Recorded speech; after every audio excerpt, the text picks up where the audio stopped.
Hello बच्चों, let's read the question first. Okay, question says find the probability of getting 5 exactly twice in 7 throws of a die. Okay, so let's start with our solution.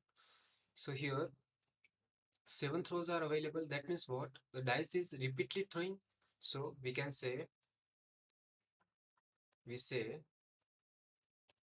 okay, repeated throw of die is a Bernoulli expression. Okay, is a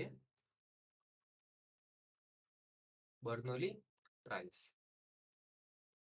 Okay, now let, यहाँ पे देखो हमें क्या चाहिए, 5 चाहिए. Late x है वो क्या है, number of getting 5 in 7 throws. ठीक है, तो चलिए मैं कहता हूँ कि एक डाइस है हमारे पास, उसको हम थ्रो करते हैं तो हमारे पास सैंपल स्पेस में क्या क्या नंबर्स होंगे. So if A dice is throne, okay, sample space में हमारे पास क्या क्या एलिमेंट्स होंगे वो देखते हैं. ठीक है, सो सैंपल स्पेस होगा हमारे पास, उसके अंदर हमारे पास होगा 1 2 3 4 5 एंड 6. यहां से मैं क्या कहूंगी कि probability of getting 5 okay in one throw. Okay चलिए, तो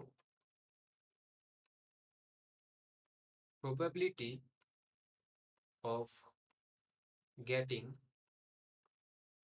5 इन वन थ्रो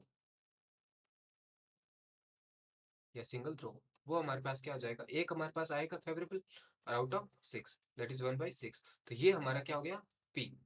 ना it is clearly visible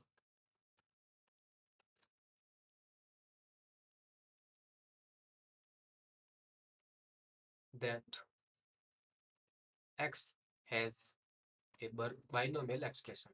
okay, binomial distribution कह दो, एक्सप्रेशन कह दो या ट्रायल्स कह दो. ठीक है, x के पास क्या है, एक बाइनोमियल डिस्ट्रीब्यूशन है. ओके, और n की वैल्यू क्या है और p की वैल्यू क्या है वो हम बता देते हैं आपको कि n है वो हमें 7 थ्रोज है टोटल. तो n की वैल्यू हमारे पास क्या हो जाएगी 7 और p की वैल्यू 1/6. Okay, getting 5. नाउ ये हम सब जानते हैं कि p प्लस q वो क्या होता है, 1 के इक्वल होता है. तो यहाँ से q की वैल्यू मेरे पास क्या आ जाएगी, 1 - 1/6 that is what 5/6. Okay, now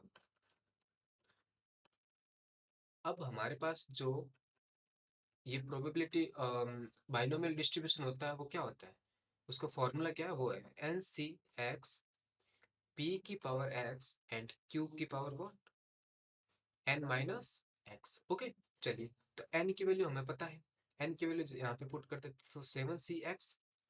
okay, P की वैल्यू 1/6 है, उसकी वैल्यू यहाँ पे पुट करोगे तो, और क्यू की वैल्यू हमारे पास 5/6 है, और एन की वैल्यू 7 माइनस एक्स आ जाएगी यहाँ पे. ठीक है, चलिए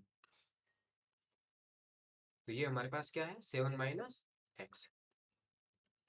चलिए अब देखते हैं हमें फाइंड क्या करना है. हमें क्या फाइंड करना है कि गेटिंग एग्जैक्टली 5 ट्वाइस, यानी कि एग्जैक्टली ट्वाइस का मतलब क्या हो गया, x इक्वल टू 2 पे फाइंड करना है. ठीक है, चलिए so probability at x equal to 2, यानी कि हम इसको लिख सकते हैं probability of getting 5 exactly twice. Okay, getting 5 exactly twice. ठीक है, चलिए तो वो क्या आ जाएगा हमारे पास 7 टोटल हमारे पास ट्रायल्स है. तो उस फॉर्मूले में x की जगह हमें क्या रखना है 2 इसमें.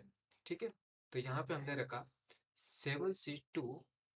ओके, 1/6 की पावर 2 एंड 5/6 की पावर व्हाट 7 - 2 दैट इज 5. तो देखो 7c2 क्या होगा, 7 factorial divided by 2 factorial multiply 5 factorial.